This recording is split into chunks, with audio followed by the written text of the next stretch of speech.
ಆತ್ಮೀಯ ಬಂಧುಗಳೇ, ಶ್ರದ್ಧೆಯ ತಂದೆ ತಾಯಂದಿರೇ, ನಲ್ಮೆಯ ಸಾಹಿತ್ಯಾಭಿಮಾನಿಗಳೇ, ಮಾನವನ ಜೀವನದ ಅತ್ಯಂತ ದೊಡ್ಡ ಪ್ರಶ್ನೆ ಯಾವುದು ಗೊತ್ತಾ? ನಾನು ಯಾರು ಅಂತ ಕೇಳ್ಕೊಳ್ಳೋದು. ನನ್ನ ಈ ಒಂದು ಮಾತಿಗೆ ನೀವೆಲ್ಲರೂ ಕೂಡ ಹೌದು ಅಂತ ತಲೆದೂಗ್ತೀರಾ ಅಂತ ಅನ್ಕೊಂಡಿದ್ದೀನಿ. ನಾನು ಯಾರು? ಹೂ ಆಮ್ ಐ? ಈ ಪ್ರಶ್ನೆಗೆ ಉತ್ತರ ಹುಡುಕುವಂತಹ ಪ್ರಯತ್ನವೇ ನಮ್ಮ ಉಪನಿಷತ್ತು, ಭಗವದ್ಗೀತೆ, ವೇದಾಂತ ಇವೆಲ್ಲವೂ ಕೂಡ.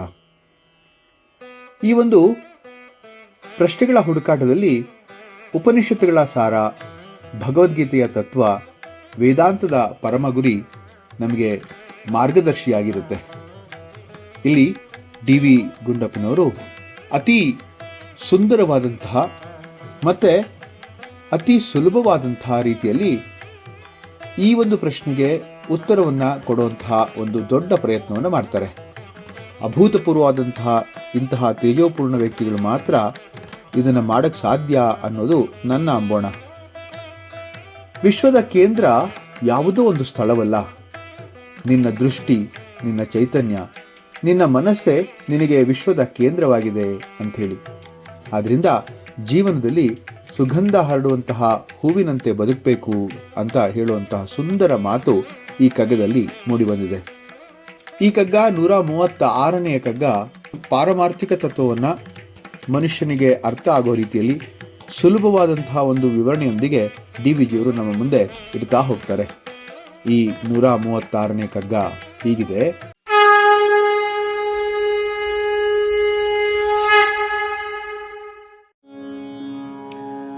ವಿಶ್ವ ಪರಿಧಿಯದೆಲ್ಲೋ ಸೂರ್ಯ ಚಂದ್ರರಿನಾಚೆ ವಿಶ್ವ ಕೇಂದ್ರವು ನೀನೆ, ನೀನೆಣಿಸಿದೆಡೆಯೇ ನಿಶ್ವಸಿತ ಸಂಬಂಧ ನಿನಗಂ ದಿಗಂತಕಂ ಪುಷ್ಪವಾಗಿರು ನೀನು ಮಂಕುತಿಮ್ಮ ಮಂಕುತಿಮ್ಮ. ವಿಶ್ವ ಪರಿಧಿಯದೆಲ್ಲೋ ಸೂರ್ಯ ಚಂದಿರನಾಚೆ. ನಮಗೆ ಗೊತ್ತಿದೆ ವಿಶ್ವಕ್ಕೆ ಅಂತ್ಯ ಇಲ್ಲ ಅಂತ. ಈ ವಿಶ್ವಕ್ಕೆ ಅಂತ್ಯ ಇಲ್ಲ ಯಾಕೆ ಅಂತಂದರೆ ಸೂರ್ಯ, ಚಂದ್ರ, ನಕ್ಷತ್ರಗಳು, ಆಕಾಶಗಂಗೆಗಳು ಇವುಗಳ ಆಚೆ ವಿಶ್ವ ಅನಂತವಾಗಿದೆ ಅಂತ ಹೇಳಿ. ಅಂದರೆ ಸೃಷ್ಟಿಯ ವ್ಯಾಪ್ತಿ ಮನುಷ್ಯನ ಕಲ್ಪನೆಗೂ ಮೀರಿದೆ ಅಂತ ಅನ್ಸಲ್ವಾ? ಅದಾದ್ಮೇಲೆ ವಿಶ್ವ ಕೇಂದ್ರವು ನೀನೇ, ನೀನೆಣಿಸಿದೆಡೆಯೇ. ನಾವು ಇದನ್ನು ತುಂಬ ಚೆನ್ನಾಗಿ ಅರ್ಥ ಮಾಡ್ಕೋಬೇಕು. ಇದು ಅತ್ಯಂತ ಆಳವಾದಂಥ ವೇದಾಂತ ಅಂದರೆ ತಪ್ಪಾಗಲ್ಲ. ನೀನು ಇರುವ ಜಾಗವೇ ನಿನಗೆ ವಿಶ್ವ ಕೇಂದ್ರ. ನೋಡಿ, ನಾವು ಬೆಂಗಳೂರಿನಲ್ಲಿ ನಿಂತಿದ್ರೆ ನಮ್ಮ ದೃಷ್ಟಿಯಲ್ಲಿ ವಿಶ್ವ ಅಲ್ಲಿಂದಲೇ ಪ್ರಾರಂಭವಾಗುತ್ತೆ. ಮತ್ತೊಬ್ಬ ಅಮೇರಿಕಾದಲ್ಲಿ ನಿಂತಿದ್ರೆ ಅವನಿಗೂ ಕೂಡ ಅದೇ ಅನುಭವ ಅಲ್ವಾ? ಅಂದರೆ ಪ್ರತಿಯೊಬ್ಬ ಜೀವಿಗೂ ತನ್ನ ಚೈತನ್ಯವೇ ವಿಶ್ವ ಕೇಂದ್ರ. ನಿಶ್ವಸಿತ ಸಂಬಂಧ ನಿನಗಂ ದಿಗಂತಕಂ. ನಿನ್ನ ಉಸಿರು, ನಿನ್ನ ಬದುಕು, ನಿನ್ನ ಸಂಬಂಧಗಳು ದಿಗಂತದವರೆಗೆ ವ್ಯಾಪಿಸಿದೆ, ವ್ಯೋಮದವರೆಗೆ ಹರಡಿದೆ. ಒಬ್ಬನ ಒಳ್ಳೆಯ ಕೆಲಸ ಸಾವಿರಾರು ಜನಕ್ಕೆ ಪ್ರೇರಣೆ ಆಗ್ಬೋದಲ್ವಾ? ಒಂದು ನಗು 10 ಜನರ ಮನಸ್ಸನ್ನು ಬದಲಾಯಿಸ್ಬೋದಲ್ವಾ? ಒಂದು ಮಾತು ಒಬ್ಬನ ಬದುಕನ್ನೇ ರೂಪಿಸ್ಬೋದಲ್ವಾ?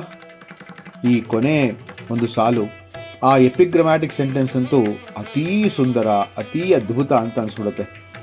ಯಾರಾದರೂ ಹೀಗೆ ಯೋಚನೆ ಮಾಡೋದಕ್ಕಾಗತ್ತಾ ಅನ್ನೋದು ಒಂದು ದೊಡ್ಡ ಪ್ರಶ್ನೆಯಾಗಿ ಉಳಿದ್ಬಿಡುತ್ತೆ. ಅದನ್ನು ನಮ್ಮ ಡಿ.ವಿ.ಜಿಯವರು ಮಾಡ್ತಾರೆ. ಪುಷ್ಪವಾಗಿರು ನೀನು ಅಂಥೇಳಿ. ಇದು ಕಗ್ಗದ ಸಾರ ಅಂದರೆ ತಪ್ಪಾಗಲ್ಲ. ಹೂವು, ಯೋಚನೆ ಮಾಡಿ ನೋಡಿ, ಯಾರನ್ನೂ ದ್ವೇಷಿಸೋಲ್ಲ. ತನ್ನ ಸುಗಂಧವನ್ನು ಎಲ್ಲರಿಗೂ ಕೂಡ ಯಾವುದೇ ಭೇದ ಭಾವ ಮಾಡದಲೇ ನೀಡ್ತಾ ಹೋಗುತ್ತೆ. ಆತ ಬಡವ ಆಗಿರ್ಬೋದು, ಶ್ರೀಮಂತ ಆಗಿರ್ಬೋದು, ಆತ ಮೇಲು ಜಾತಿಯವನಾಗಿರ್ಬೋದು, ಕೀಳು ಜಾತಿಯವನಾಗಿರ್ಬೋದು. ಇದು ಯೋಚನೆ ಮಾಡಿದ್ರೇ ಮೇಲು ಜಾತಿ, ಕೀಳು ಜಾತಿ ಅನ್ನೋದು ಮನುಷ್ಯನಿಗೆ ಇರಬಾರದಂತಹ ಒಂದು ಅಪರಿಮಿತ ದುರ್ಗುಣಗಳಲ್ಲಿ ಇದೊಂದು ಅಂತ ಹೇಳ್ಬೋದು. ತನ್ನ ಸುಗಂಧವನ್ನು ಎಲ್ಲರಿಗೂ ಕೂಡ ಹೇಗೆ ಭೇದ ಭಾವ ನೀಡದಲೇ ಅದು ಬದುಕುತ್ತೋ ಹಾಗೆ ನಾವು ಬದುಕಬೇಕು ಅಂತ. ತನ್ನ ಬಣ್ಣವನ್ನು ಯಾರಿಗಾಗೂ ಕೂಡ ಬದಲಾಯಿಸ್ಕೊಳ್ಳಲ್ಲ. ತನ್ನತನವನ್ನು ಯಾರಿಗಾಗೋ ಬಿಟ್ಕೊಡಲ್ಲ. ಕೊಂಬೆಯಲ್ಲಿದ್ದರೂ ಸುಂದರ, ಒಬ್ಬ ಪ್ರೇಮಿಯ ಕೈಯಲ್ಲಿದ್ದರೂ ಸುಂದರ. ಎಷ್ಟು ಅದ್ಭುತ ನೋಡಿ. ಆದರೆ ಒಂದು ಮಾತು ಮಾತ್ರ ನಿಜ, ನೆಲಕ್ಕೆ ಬಿದ್ದರೂ ಆ ಹೂವು ತನ್ನ ಪರಿಮಳವನ್ನು ಸೂಸದೆ ಬಿಡಲ್ಲ. ಅಂತಹ ಬದುಕೆ ಆದರ್ಶ ಅಲ್ವಾ? ಇಲ್ಲಿ ಬಹಳ ಸುಂದರವಾದಂತಹ ಮಾತುಗಳನ್ನು ನಾವು ಉಪನಿಷತ್ತುಗಳ ಸಾರದಲ್ಲೂ ಕೂಡ ಕೇಳ್ಕೊಳ್ತಾ ಹೋಗ್ಬೋದು. ಈಶಾವಾಸ್ಯೋಪನಿಷತ್ತಲ್ಲಿ ತುಂಬ ಚೆನ್ನಾಗಿ ಹೇಳ್ತಾರೆ. ನಾನು ಇದನ್ನು ಬಹಳ ಸತಿ ಹೇಳಿದ್ದೀನಿ. ಈಶಾವಾಸ್ಯಮಿದಂ ಸರ್ವಂ ಯತ್ಕಿಂಚಿತ್ ಜಗತ್ಯಾನ್ ಜಗತ್. ಈ ಜಗತ್ತಿನಲ್ಲಿ ಇರುವ ಎಲ್ಲವೂ ಕೂಡ ಆ ಪರಮಾತ್ಮನಿಂದ ಆಗಿರುವಂಥದ್ದು. ಆ ಎಲ್ಲವೂ ಕೂಡ ದೇವರಿಂದ ಆವೃತವಾಗಿದೆ. ನಾವು ಅದೇ ವಿಶ್ವದ ಭಾಗ ಅಲ್ವಾ? ಚಾಂದೋಗ್ಯ ಉಪನಿಷತ್ತಿನಲ್ಲಿ ತತ್ವಮಸಿ ಅಂತ ಒಂದು ಸುಂದರವಾದಂಥ ಮಾತು ಹೇಳ್ತಾರೆ. ನೀನೇ ಅದು ಅಂತ ಹೇಳಿ. ತತ್ವಂ ಅಸಿ, ಪರಬ್ರಹ್ಮ ಮತ್ತು ಜೀವಾತ್ಮ ಬೇರೆ ಅಲ್ಲ ಅಂತಕ್ಕಂಥದ್ದು. ಬೃಹದಾರಣ್ಯಕ ಉಪನಿಷತ್ತಿನಲ್ಲಿ ಅಹಂ ಬ್ರಹ್ಮಾಸ್ಮಿ ಅಂದರೆ ನಾನೇ ಬ್ರಹ್ಮ ಅಂತಕ್ಕಂತಹ ಅದ್ವೈತ ಸಿದ್ಧಾಂತವನ್ನು ಅತಿ ಸುಂದರವಾಗಿ ಪ್ರತಿಪಾದನೆ ಮಾಡ್ಕೊಳ್ತಾರೆ. ವಿಶ್ವದ ಕೇಂದ್ರ ಹೊರಗಲ್ಲ, ನಿನ್ನೊಳಗೆ ಇದೆ, ನನ್ನೊಳಗೆ ಇದೆ ಅಂತ ಹೇಳಿ ಹೇಳುವಂಥ ಮಾತು. ಈ ಒಂದು ಭಗವದ್ಗೀತೆಯ ಸಂಬಂಧವನ್ನು ನೋಡ್ತಾ ಹೋದರೆ ಅಲ್ಲೂ ಕೂಡ ಬಹಳ ಸುಂದರವಾಗಿ ಹೇಳ್ತಾ ಹೋಗ್ತಾರೆ. ಸರ್ವಭೂತಸ್ಥಮಾತ್ಮಾನಾಂ ಸರ್ವಭೂತಾನಿ ಚಾತ್ಮನಿ ಈಕ್ಷತೆ ಯೋಗಯುಕ್ತಾತ್ಮ ಸರ್ವತ್ರ ಸಮದರ್ಶನಃ ಅಂತ ಹೇಳಿ. ಯೋಗಯುಕ್ತ ಚಿತ್ತವುಳ್ಳವನಾಗಿ ಎಲ್ಲೆಲ್ಲಿಯೂ ಸಮದೃಷ್ಟಿ ಉಳ್ಳವನಾದರೆ ತನ್ನನ್ನು ಎಲ್ಲ ಭೂತಗಳಲ್ಲಿ, ತನ್ನಲ್ಲಿ ಎಲ್ಲ ಭೂತಗಳನ್ನು ಆ ಮನುಷ್ಯ ನಿರೀಕ್ಷಿಸ್ತಾನೆ, ಈಕ್ಷಿಸ್ತಾನೆ ಅಂತ ಹೇಳುವಂಥ ಮಾತು. ಇನ್ನೊಂದು ಬಹಳ ಸುಂದರವಾದಂಥ ಇನ್ನೊಂದು ಭಗವದ್ಗೀತೆಯ ಒಂದು ಶ್ಲೋಕ ಇದೆ. ಅದೇನು ಅಂತಂದರೆ, ಅಹಮಾತ್ಮ ಗುಡಾಕೇಶ ಸರ್ವಭೂತಾಶಯ ಸ್ಥಿತಃ ಅಹಮಾದಿಶ್ಚ ಮದ್ಯಂಚ ಭೂತಾನಾಮಂತ ಏವಚ ಅಂತ. ಎಂಥ ಅದ್ಭುತವಾದಂಥ ಮಾತನ್ನು ಕೃಷ್ಣ ಹೇಳ್ತಾನೆ ನೋಡಿ. ಸಮಸ್ತ ಪ್ರಾಣಿಗಳ ಹೃದಯದಲ್ಲಿರುವ ಆತ್ಮ ನಾನು ಅಂತ ಹೇಳ್ತಾನೆ. ಸರ್ವಭೂತಗಳ ಆದಿ ಮಧ್ಯ ಅಂತ್ಯಗಳೂ ಕೂಡ ನಾನೇ ಅಂತ ಹೇಳುವಂಥ ಮಾತು. ಎಷ್ಟು ಅಗಾಧವಾದಂತಹ ಒಂದು ಪರಿಕಲ್ಪನೆ ಇದು ಅಂತ ಯೋಚನೆ ಮಾಡಿ. ಅದಾದಮೇಲೆ ಇನ್ನೂ ಒಂದು ಶ್ಲೋಕ ನನಗೆ ಬಹಳ ಇಷ್ಟ ಆಗುತ್ತೆ. ಅದೇನು ಅಂತಂದರೆ, ಅದ್ವೇಷ್ಟ ಸರ್ವಭೂತಾನಾಂ ಮೈತ್ರ ಕರ್ಣ ಏವಚ ನಿರ್ಮಮೋ ನಿರಹಂಕಾರ ಸಮದುಃಖ ಸುಖಕ್ಷಮಿ ಅಂತ. ಇದು ಕೂಡ ಅಷ್ಟೇ ಅದ್ಭುತವಾದಂಥ ಒಂದು ಮಾತು. ಭೂತ ಸಮುದಾಯದಲ್ಲಿ ಹಾಗೆ ಇಲ್ಲದವನು, ಎಲ್ಲರಿಗೂ ಮಿತ್ರನು, ದಯಾಳು, ಅಹಂಕಾರ ಮಮಕಾರವಿಲ್ಲದವನು, ಸುಖ ದುಃಖಗಳಲ್ಲಿ ಸಮಾನವಾಗಿರುವವನು, ಅಷ್ಟೇ ಯೋಗ್ಯತೆಯನ್ನು ಉಳ್ಳವನು ಮಾತ್ರ ಯೋಗಿ ಆಗೋದಕ್ಕೆ ಸಾಧ್ಯ. ಆತ ಮಾತ್ರ ಈ ಒಂದು ಜಗತ್ತಿನಲ್ಲಿ ಸಮತ್ವವನ್ನು ಸಾಧಿಸೋದಕ್ಕೆ ಸಾಧ್ಯ. ಸಮದುಃಖ ಸುಖಕ್ಷಮಿ ಅಂತ ಹೇಳುವಂಥ ಮಾತು. ನಮ್ಮ ವಚನಗಳ ಸಂಬಂಧದಲ್ಲಿ ನೋಡ್ಕೊಳ್ತಾ ಹೋಗೋಣ. ಬಸವಣ್ಣ ಹೇಳ್ತಾರಲ್ವಾ, ದಯವೇ ಧರ್ಮದ ಮೂಲವಯ್ಯ, ಹೂವಿನಂತೆ ಬದುಕೋದು, ದಯೆಯಿಂದ ಬದುಕೋದು, ಇದೇ ಮನುಷ್ಯನ ಒಂದು ಪರಮ ಕರ್ತವ್ಯ ಅಂತ ಹೇಳಿ. ಅಕ್ಕಮಹಾದೇವಿ ಹೇಳ್ತಾರೆ, ಒಳಗಿರುವ ಶಿವನ ಕಂಡವನೇ ಹೊರಗೆಲ್ಲ ಶಿವನ ಕಾಣುವನು. ಎಂಥ ಪರಿಕಲ್ಪನೆ ನೋಡಿ. ವಿಶ್ವದ ಕೇಂದ್ರ ಒಳಗಿದೆ ಅಂತ ಹೇಳುವಂಥ ಮಾತು. ಅಲ್ಲಮ ಪ್ರಭುಗಳು ಇನ್ನೂ ಒಂದು ಹೆಜ್ಜೆ ಮುಂದೆ ಹೋಗ್ತಾರೆ. ಒಳಗೆ ಹುಡುಕು ಹೊರಗೆಲ್ಲ ಸಿಗದು ಅಂತ ಹೇಳಿ. ಜಗದೋದ್ಧಾರಣ ಆದಿಸಿತು ಯಶೋದೆ ಅಂಥೇಳಿ ಪುರಂದರದಾಸರ ಕೀರ್ತನೆ ನಾವು ನೋಡಿದ್ದೀವಿ. ಶ್ರೀಕೃಷ್ಣರು ಎಲ್ಲರಿಗೂ ಪ್ರೀತಿಯನ್ನು ಹಂಚುವಂತಹ ಪುಷ್ಪ. ಬಾಗಿಲನ್ನು ತೆರೆದು ಸೇವೆಯನ್ನು ಕೊಡೋ ಹರಿಯೇ ಅಂತ ಹೇಳಿ ಕನಕದಾಸರು ಹೇಳಿಲ್ವಾ? ಮನಸ್ಸಿನ ಬಾಗಿಲು ತೆರೆದಾಗ ಮಾತ್ರ ವಿಶ್ವದೊಂದಿಗೆ ಸಂಬಂಧ ಬೆಳೆಯುತ್ತೆ ಅನ್ನುವಂಥದ್ದು ಈ ಒಂದು ಮಾತಿನ ಅಥವಾ ಈ ಒಂದು ಸಾಲಿನ ಅರ್ಥ. ಕುವೆಂಪು ಅವರ ಚಿಂತನೆ ಇನ್ನೂ ತುಂಬ ಅದ್ಭುತವಾಗಿದೆ. ಓ ನನ್ನ ಚೇತನ ಆಗು ನೀ ಅನಿಕೇತನ ಅಂದಾಗಲೂ ಕೂಡ ಅಷ್ಟೇ, ನಿನ್ನ ಚೈತನ್ಯಕ್ಕೆ ಗಡಿ ಇಲ್ಲ, ವಿಶ್ವವೇ ನಿನ್ನ ಮನೆ ಅಂತ ಹೇಳಿ. ಬೇಂದ್ರೆಯವರು ಅವರು ಕೂಡ ಅನೇಕ ಕಡೆಗಳಲ್ಲಿ ಮಾನವನು ವಿಶ್ವಮಾನವನಾಗಬೇಕು ಅಂತ ಹೇಳಿದ್ದಾರೆ. ಸಂಕುಚಿತ ಮನಸ್ಸಲ್ಲ, ವಿಶ್ವ ಮನಸ್ಸು ಬೇಕು ಅಂತ ಹೇಳುವಂಥ ಮಾತು. ಗೋವಿಂದ ಪೈಗಳು ರಾಷ್ಟ್ರ ಕವಿಗಳು, ಅವರು ಕೂಡ ತಮ್ಮ ಒಂದು ಕಾವ್ಯದಲ್ಲಿ ಹೇಳ್ತಾ ಹೋಗ್ತಾರೆ, ಮಾನವನು ತನ್ನ ಬದುಕಿನಿಂದ ಸಮಾಜಕ್ಕೆ ಸುಗಂಧ ಹರಡಬೇಕು, ಅದೇ ಪುಷ್ಪದ ಬದುಕು. ರಾಮಕೃಷ್ಣ ಪರಮಹಂಸರು ಯಾವಾಗಲೂ ಹೇಳ್ತಾ ಇದ್ರು, ಹೂ ಅರಳಿದ್ರೆ ಜೇನು ನೊಣಗಳು ತಾನೇ ಬರುತ್ತವೆ ಅಂತ. ಎಂಥ ಮಾತು. ಅದರಂತೆ ಒಳ್ಳೆಯ ವ್ಯಕ್ತಿತ್ವ ಬೆಳೆಸಿದ್ರೆ ಲೋಕವೇ ನಿನ್ನನ್ನು ಹುಡುಕೊಂಡು ಬರುತ್ತೆ. ಅದೆಷ್ಟು ನಿಜ ಅಲ್ವಾ?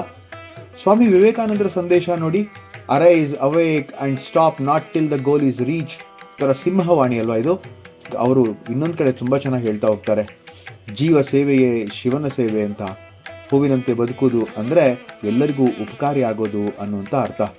ಮಹಾತ್ಮ ಗಾಂಧೀಜಿಯವ್ರನ್ನ ತಗೊಳ್ಳಿ, ಎಲ್ಲರನ್ನ ಪ್ರೀತಿಯಿಂದ ಗೆದ್ರು. ಅವರ ಜೀವನ ಒಂದು ಸುಗಂಧದ ಹೂವಿನಂತಿತ್ತು. Be the change you wish to see ಅಂತ ಯಾವಾಗಲೂ ಹೇಳ್ತಾ ಇದ್ರು. ಹಾಗೆಯೇ ಡಾಕ್ಟರ್ APJ ಅಬ್ದುಲ್ ಕಲಾಂ ಒಬ್ಬ ವಿಜ್ಞಾನಿ ಮಾತ್ರವಲ್ಲ, ಅಸಂಖ್ಯಾತ ವಿದ್ಯಾರ್ಥಿಗಳಿಗೆ ಪ್ರೇರಣೆ ಆದರು. ಅವರ ಜೀವನ ಒಂದು ಪರಿಮಳದ ಹೂವು ಅಂತಲೇ ಸಾಬೀತಾಗೋಯ್ತು. ಒಬ್ಬ ಶಿಕ್ಷಕ ಒಂದು ಮಾತಿನಿಂದ ಒಬ್ಬ ವಿದ್ಯಾರ್ಥಿಯ ಬದುಕನ್ನು ಬದಲಾಯಿಸಬಹುದು. ಅದು ದಿಗಂತದವರೆಗೆ ಹೋಗುವಂತಹ ಸಂಬಂಧ. ಒಬ್ಬ ವೈದ್ಯನನ್ನೇ ತಗೊಳ್ಳಿ, ಒಂದು ಚಿಕಿತ್ಸೆ, ಆತನು ಮಾಡುವಂತಹ ಆ ಚಿಕಿತ್ಸೆ ಒಂದು ಕುಟುಂಬವನ್ನೇ ಉಳಿಸಿಬಿಡುತ್ತಲ್ವಾ. ಒಬ್ಬ ರೈತ, ಅವನು ಬೆಳೆಸುವಂತಹ ಆಹಾರ 1000 ಜನಕ್ಕೆ ಅದು ಜೀವ ಉಳಿಸುತ್ತೆ. ಒಬ್ಬ ತಾಯಿ, ಆ ತಾಯಿಯ ಪ್ರೀತಿ ತನ್ನ ಮಕ್ಕಳನ್ನೂ ಮೀರಿ ಮುಂದಿನ ಪೀಳಿಗೆಗೆ ಹರಡ್ತಾ ಹೋಗುತ್ತಲ್ವಾ. ಬಸ್ಸಿನಲ್ಲಿ ಒಬ್ಬ ಅಪರಿಚಿತರಿಗೆ ನೀಡಿದಂತಹ ನಿಮ್ಮ ಒಂದು ನಗು ಅವನ ದಿನವನ್ನೇ ಬದಲಾಯಿಸಬಹುದು. ಅದಕ್ಕೆ ಇಂಗ್ಲೀಷಲ್ಲಿ ಹೇಳ್ತಾರೆ, if you don't see somebody smiling at you, give yours ಅಂತ ಹೇಳಿ. ಈ ಕಗ್ಗದ ತಾತ್ವಿಕ ಸಂದೇಶ ಏನಪ್ಪಾ ಅಂತಂದ್ರೆ, ವಿಶ್ವ ಅನಂತ, ಆದರೆ ನಿನ್ನ ಚೈತನ್ಯವೇ ನಿನಗೆ ವಿಶ್ವದ ಕೇಂದ್ರ. ನಿನ್ನ ಜೀವನದ ಪ್ರಭಾವ ದೂರದವರೆಗೆ ಹರಡುತ್ತೆ. ಆದ್ದರಿಂದ ಕೋಪದ ಮುಳ್ಳಾಗಬೇಡ, ಪರಿಮಳದ ಹೂವಾಗು ಅಂತ ಹೇಳಿ. ನಮ್ಮ ವಿದ್ಯಾರ್ಥಿಗಳಿಗೆ ಇಲ್ಲಿ ಒಂದು ಸುಂದರವಾದಂತಹ ಪಾಠವನ್ನೇ ಹೇಳಿಬಿಡುತ್ತೆ. ಅದು ಜೀವನದ ಪಾಠ ಅಂತ ನನಗನ್ಸುತ್ತೆ. ನಿಮ್ಮ ದೃಷ್ಟಿಕೋನವೇ ನಿಮ್ಮ ವಿಶ್ವವನ್ನು ನಿರ್ಮಿಸುತ್ತೆ. ಎಲ್ಲರನ್ನೂ ಗೌರವಿಸಿ, ನಿಮ್ಮ ಮಾತು ಪರಿಮಳಯುಕ್ತವಾಗಿರಲಿ. ಸೇವಾ ಮನೋಭಾವದಿಂದ ಬದುಕಿ, ಜ್ಞಾನವನ್ನು ಹಂಚಿಕೊಳ್ಳಿ, ಪ್ರಕೃತಿಯೊಂದಿಗೆ ಹೊಂದಿಕೊಂಡು ಬದುಕಿ. ಸಣ್ಣ ಒಳ್ಳೆಯ ಕಾರ್ಯವು ದೊಡ್ಡ ಪರಿಣಾಮ ಬೀರುತ್ತೆ ಅನ್ನೋದನ್ನು ಮರಿಬೇಡಿ. ನಿಮ್ಮ ವ್ಯಕ್ತಿತ್ವ ನಿಮ್ಮ ನಿಜವಾದ ಸುಗಂಧ ಆಗಬೇಕು. ಈ ಒಂದು ಕಗ್ಗದ ಸಾರಾಂಶ ಏನಪ್ಪಾ ಅಂತಂದ್ರೆ, ವಿಶ್ವ ಪರಿಧಿಯದೆಲ್ಲೋ ಎಂಬಂತಹ ಈ ಕಗ್ಗ ಡಿ.ವಿ.ಜಿಯವರು ವಿಶ್ವದ ಅಪಾರತೆಯನ್ನು, ಮಾನವನ ಚೈತನ್ಯದ ಮಹತ್ವವನ್ನು ಒಂದೇ ಉಸಿರಿನಲ್ಲಿ ಕಟ್ಟಿಕೊಡ್ತಾರೆ. ಮನುಷ್ಯನು ವಿಶ್ವದ ಅಳತೆಯನ್ನ ಅರಿಯಲಾರ, ಆದರೆ ತನ್ನ ಮನಸ್ಸು, ಪ್ರೀತಿ, ಕರುಣೆ ಮತ್ತು ಸತ್ಕಾರ್ಯಗಳಿಂದ ವಿಶ್ವದೊಂದಿಗೆ ಜೀವಂತ ಸಂಬಂಧ ಬೆಳೆಸ್ಕೋಬಹುದಲ್ವಾ. ಆದ್ದರಿಂದ ಅವರು ಕೊನೆಯಲ್ಲಿ ಅತ್ಯಂತ ಸುಂದರವಾದಂತಹ ಉಪದೇಶವನ್ನೇ ನೀಡ್ತಾರೆ, ಪುಷ್ಪವಾಗಿರು ನೀನು ಅಂತ ಹೇಳಿ. ಹೂವು ತನ್ನ ಪರಿಮಳವನ್ನು ಯಾರನ್ನೂ ಕೂಡ ಭೇದ ಭಾವ ಮಾಡದೆ ಹಂಚುವಂತೆ ನಮ್ಮ ಜೀವನವು ಪ್ರೀತಿ, ದಯೆ, ವಿನಯ, ಸೇವೆ ಮತ್ತು ಸತ್ಸಂಗದ ಪರಿಮಳವನ್ನ ಸಮಾಜದ ಎಲ್ಲಾ ದಿಕ್ಕುಗಳಿಗೂ ಹರಡಬೇಕು. ಇದೇ ಈ ಕಗ್ಗದ ವೇದಾಂತ. ಇದೇ ಜೀವನದ ಶ್ರೇಷ್ಠ ಧರ್ಮ ಅಂತಂದ್ರೆ ತಪ್ಪಾಗಲ್ಲ. ಈ ಒಂದು ಕಗ್ಗ ಎಷ್ಟು ಚೆನ್ನಾಗಿ ನಮಗೆ ಆಂತರಿಕ ಮನೋಭಾವನೆಯನ್ನ ಮತ್ತೆ ವಿಶ್ವದ ಸಂಬಂಧವನ್ನ ಅರ್ಥ ಮಾಡಿಸ್ತೀವಿ ನೋಡಿ. ವಿಶ್ವ ಪರಿಧಿಯದೆಲ್ಲೋ ಸೂರ್ಯ ಚಂದ್ರರಿರಾಚೆ, ವಿಶ್ವ ಕೇಂದ್ರವು ನೀನೇ, ನೀನೆನಿಸಿದಡೆಯೇ, ನಿಶ್ವಸ್ಥಿತ ಸಂಬಂಧ ನಿನಗಂ ದಿಗಂತಕಂ, ಪುಷ್ಪವಾಗಿರು ನೀನು ಮಂಕುತಿಮ್ಮ, ಪುಷ್ಪವಾಗಿರು ನೀನು ಮಂಕುತಿಮ್ಮ. ಮುಂದಿನ ಕಗ್ಗದೊಂದಿಗೆ ಮತ್ತೆ ಭೇಟಿಯಾಗ್ತೇನೆ. ನಮಸ್ಕಾರ.